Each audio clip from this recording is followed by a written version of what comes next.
Hello learners, welcome to my channel. Friend, आज हम पढ़ेंगे इंडियन कॉन्स्टिट्यूशन का important doctrine of colourable legislation. देखिए, सबसे पहले ना आप एक एग्जाम्पल से समझ लीजिए कि कलरेबल लेजिस्लेशन होता क्या है।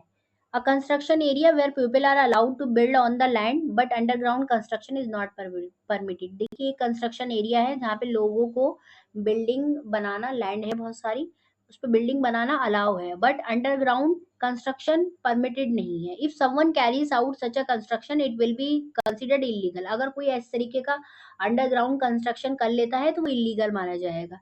मिस्टर शर्मा है, वहाँ पे उनका एक प्लॉट है उस एरिया में, वो अपनी बिल्डिंग का कंस्ट्रक्शन करा रहे हैं और उन्होंने ऊपर की जो 2 मंजिल बिल्डिंग बनाई, साथ में उसके अंडरग्राउंड बेसमेंट भी बनवाया। तो मिस्टर शर्मा का ये जो एक्शन है वो इलीगल कंसिडर किया जाएगा। जो उन्होंने ऊपर की बिल्डिंग तो बनवाई, लेकिन अंडरग्राउंड जो बेसमेंट का जो कंस्ट्रक्शन कराया है, ये इलीगल माना जाएगा। ऊपर फ्लोर का लीगल है, लेकिन फ्लोर के नीचे वाला जो है वो इलीगल माना जाएगा।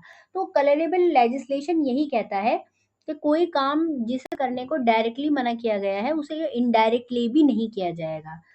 इसको समझने के लिए, कलरेबल लेजिस्लेशन को समझने के लिए, सबसे पहले आपको कॉन्स्टिट्यूशन का आर्टिकल 246 समझना होगा कि आर्टिकल 246 क्या कहता है कि deals with the distribution of the legislative power between the union and the state legislator. ये क्या कहता है कि संघ और राज्य विधायिका के बीच जो विधायी शक्तियों का वितरण है, ये उससे संबंधित है।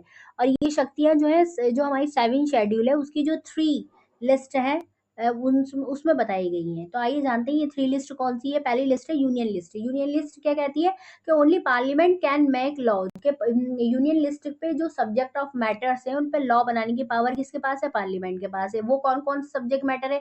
डिफेंस है, फॉरेन अफेयर्स है और एटॉमिक एनर्जी है। उसके बाद सेकंड लिस्ट है हमारी स्टेट लिस्ट। स्टेट लिस्ट पे लेजिस्लेचर बनाने की पावर स्टेट लेजिस्लेचर की है, वो लॉ बना सकता है। वो सब्जेक्ट मैटर कौन कौन से हैं? जैसे पुलिस है, पब्लिक हेल्थ है, लोकल गवर्नमेंट है।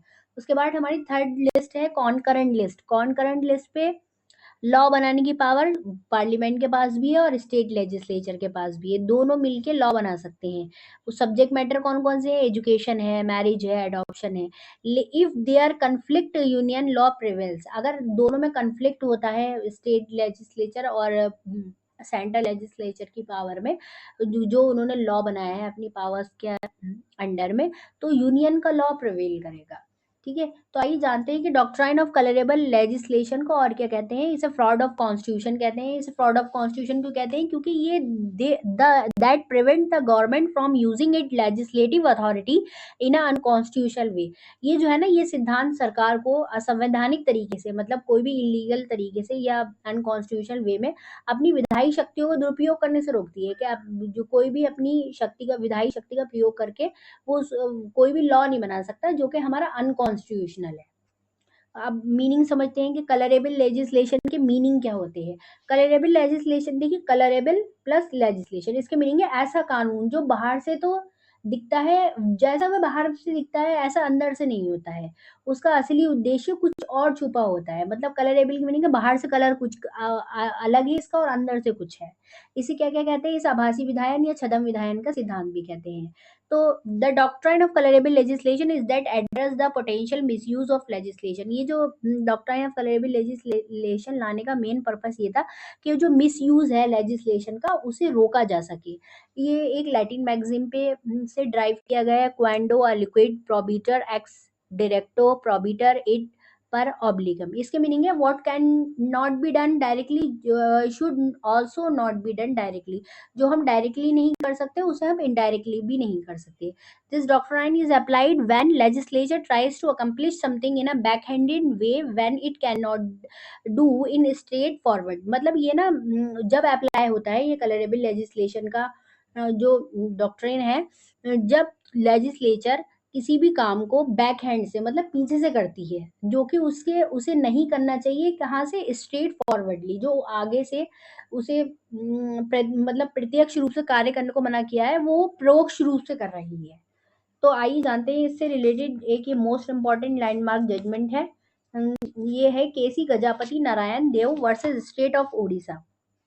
देखिए इस केस में ना ये कहा गया था कि राज्य को मतलब स्टेट को अलग पावर दी गई है कि वो उस सब्जेक्ट मैटर पे अपने लॉज बना सकता है, और वो जो है सेंट्रल को अलग पावर दी गई है कि वो अपनी उस पे अलग लॉ बना सकता है। अगर कोई भी राज्य जब लॉ बना रहा है ना, ये प्रश्न उठ सकता है कि जब वो लॉ बना रहा है किसी भी विशेष मैटर पे या किसी विषय पे, अगर वो कानून बना रहा है तो इस बात को ध्यान रखना है कि उसने उस कानून को बनाते समय क्या उसने जो लॉ बनाया है उसमें अपने संवैधानिक अधिकारों की सीमाओं का उल्लंघन तो नहीं किया है।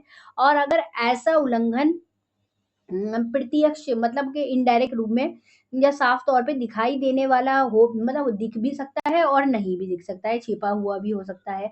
जब ऐसी कंडीशन है वो दिख रहा है तब तो ये जो है डॉक्ट्रिन अप्लाई नहीं होगा।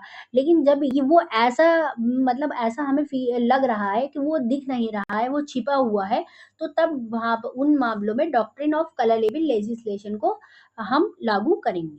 ठीक है, इससे रिलेटेड एक दूसरा केस है M R Balaji versus state of Mysore. देखिए इस केस में ना ये हुआ था कि मैसूर सरकार ने ना एक कानून पारित किया था जिसमें कहा गया था कि जो हमारी ब्राह्मण कम्युनिटी है उसको छोड़कर जो अदर कम्युनिटी है वो सोशली और जो है एजुकेशनली रूप से क्या है, बैकवर्ड है।